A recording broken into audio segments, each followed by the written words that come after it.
Hello friends, मैं doctor Dwarka, consultant psychologist, life coach. दोस्तों, आज मैं आपको बताऊंगा 5 ऐसी दुर्लभतम मानसिक समस्याएं या विकार या सिंड्रोम के बारे में जिनकी जानकारी शायद आपको ना हो। और ये जानकारी आपको जानकर आपको बड़ा आश्चर्य में दे करेगी कि ऐसी भी मानसिक समस्याएं होती हैं या सिंड्रोम होते हैं क्या। तो आज तक हमने बात की केवल anxiety, stress, depression, OCD, schizophrenia, जो अपने आप में कुछ भी ऐसे मानसिक विकार है जो गंभीर हैं, जैसे स्किज़ोफ्रेनिया, ओसीडी, बाइपोलर डिसऑर्डर। लेकिन आज हम दुर्लभतम मानसिक विकारों के बारे में बात करेंगे जिनकी जानकारी आपको सरप्राइज कर देगी। शायद ऐसी जानकारी आप ने नहीं सुनी हो, अगर सुनी हो या देखी हो तो मूवीज में ऐसी देखी हो। तो दोस्तों, ऐसी खास 5 मानसिक समस्याएं हैं। हम इस वीडियो में आगे बढ़े उससे पहले मेरी एक रिक्वेस्ट है कि आप हमारे इस तरह की जो इन्फॉर्मेटिव जो नॉलेज है, जानकारी है, इसको आप लाइक करें, शेयर करें।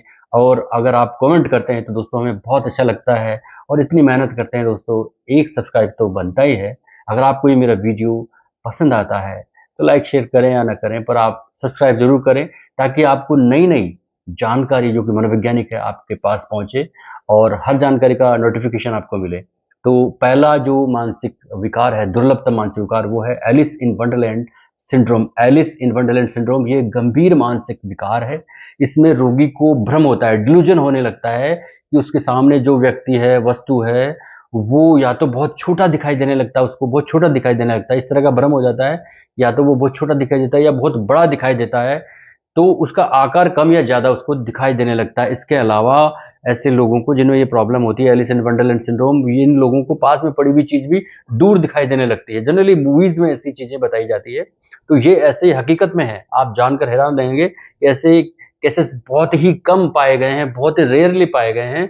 लेकिन ऐसी भी मानसिक समस्याएँ हैं जो अपने आप में दुर्लभ है। और इसमें न केवल व्यक्ति को विजुअल ऐसा महसूस होता है, बल्कि उसको सुनने की और उसको स्पर्श करने की शक्ति भी खराब हो गड़बड़ा जाती है। और ये अपने आप में एक दुर्लभ विजुअल न्यूरोलॉजिकल स्थिति है। बहुत से लोग इसके बारे में नहीं जानते। नंबर 2 पर हम बात करेंगे एलियन हैंड सिंड्रोम। दोस्तों, ये भी एक अत्यंत दुर्लभ मानसिक विकार है या सिंड्रोम है। इसमें रोगी को ये लगता है कि उसका एक हाथ या उसका एक अंग उस जो उसके शरीर पर है, उस पर उसका कोई कंट्रोल नहीं रहा। यानी कि वो जैसा चाहता है कराना उस हाथ से या उस अंग से, वैसा नहीं हो रहा, वो अपने अकॉर्डिंग काम कर रहा है। सामान्यतः जो स्टडीज देखी गई है उनमें देखा गया है कि जनरली जो पेशेंट का बायां हाथ है, उसमें व्यक्ति को ऐसा महसूस होता है और व्यक्ति को लगता है कि उसका अंग उसकी मर्जी से काम नहीं कर रहा, अपने अपनी मर्जी से या अपने अकॉर्डिंग काम कर रहा है। ऐसी स्थिति सोचिए आप उस पेशेंट में क्या स्थिति पैदा करती होगी। तो वो बहुत ज़्यादा चिड़चिड़ा जाता है, बहुत ज़्यादा गुस्सा आने लगता है, कई बार वो अपने कपड़ों को भी फाड़ सकता है और वो खुद को नोच सकता है, खरोंच लग कर सकता है। तो ये स्थिति जनरली अल्जाइमर पेशेंट्स में देखी गई है, या जिनकी ब्रेन इंजरी होने के बाद सर्जरी होती है उनमें देखी गई है। तो ये अपने आप में एक ऐसा है जिसका ट्रीटमेंट भी बहुत रेयरली हो पाता है, बहुत ही मुश्किल सा होता है।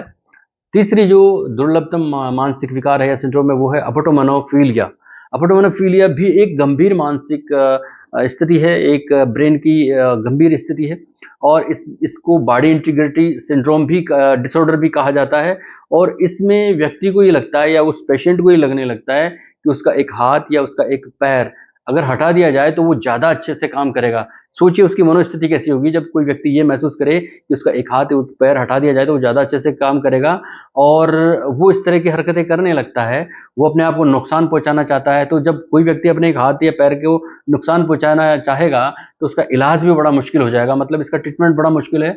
और जनरली ये दाएं पार्श्विका लोब में जो क्षति हो जाती है, जो डैमेज होते हैं, ये लोब होता है हमारे ब्रेन में, उसमें जो ऐसी स्थिति होती है तब ये होता है और इसमें उपचार बड़ा मुश्किल हो जाता है। Number 4, Steindl syndrome. दोस्तों, स्टेंडल सिंड्रोम भी एक व्यक्ति की गंभीर मानसिक स्थिति है या सिंड्रोम है, जिसमें व्यक्ति को एक ही जगह, एक ही समय और में दिमाग में बहुत सारी इमेजेस उसके आने लगती हैं। जैसे व्यक्ति किसी आर्ट गैलरी में खड़ा हो, किसी ऐसी गैलरी में हो जहाँ बहुत सारे फोटोज हों, बहुत सारी चीज़ें रखी हुई, तो उसके दिमाग में एक साथ कई सारी चीज़ें, कई सारी इमेजेस या आती हैं, जो कलाओं के या दृश्यों को वो इमेजिन करने लगता है। और इसको फ्लोरेंस सिंड्रोम भी कहा जाता है। ऐसे लक्षण व्यक्ति में रहते हैं पर कुछ ही घंटे रहते हैं, उसके बाद वो ठीक हो जाता है। नंबर 5 पर हम जो बात करेंगे वो है कैपेग्रस सिंड्रोम। दोस्तों, ये भी अपने आप में एक ऐसा डिफरेंट गंभीर दुर्लभतम मानसिक विकार है जो बहुत कम पाया जाता है, लेकिन जिनके साथ पाया जाता है उनकी बड़ी स्थिति खराब हो जाती है। क्योंकि जैसे कैपेगरा सिंड्रोम में क्या होता है कि अगर कोई महिला को जो अगर ये प्रॉब्लम है तो उसको ये लगता है कि उसके साथ जो व्यक्ति रह रहा है, चाहे वो उसका हस्बैंड ही क्यों ना रह रहा हो, उसको लगता है कि ये उसका हस्बैंड नहीं है, रियल हस्बैंड नहीं है, ये उसकी हम शक्ल का व्यक्ति है, तो उससे वो दूर भागना चाहते हैं, दूर हटना चाहती है, उससे दूर। ऐसे ही पुरुष को भी लग सकता है कि उसके साथ जो रहने वाले परिवार के सदस्य हैं वो उसके एक्चुअल नहीं है, उनका अपहरण हो गया है, उनको कोई ले गया है, ये दूसरे हैं, बनावटी लोग हैं। तो ये स्थिति उनके लिए बड़ी क्रिटिकल हो जाती है। तो ये 5 दुर्लभतम मानसिक विकार है, स्थितियां हैं, और ये अपने आप में ऐसी हैं जो बहुत रेयरली पाया जाता है, इनका ट्रीटमेंट भी बहुत मुश्किल से हो पाता है।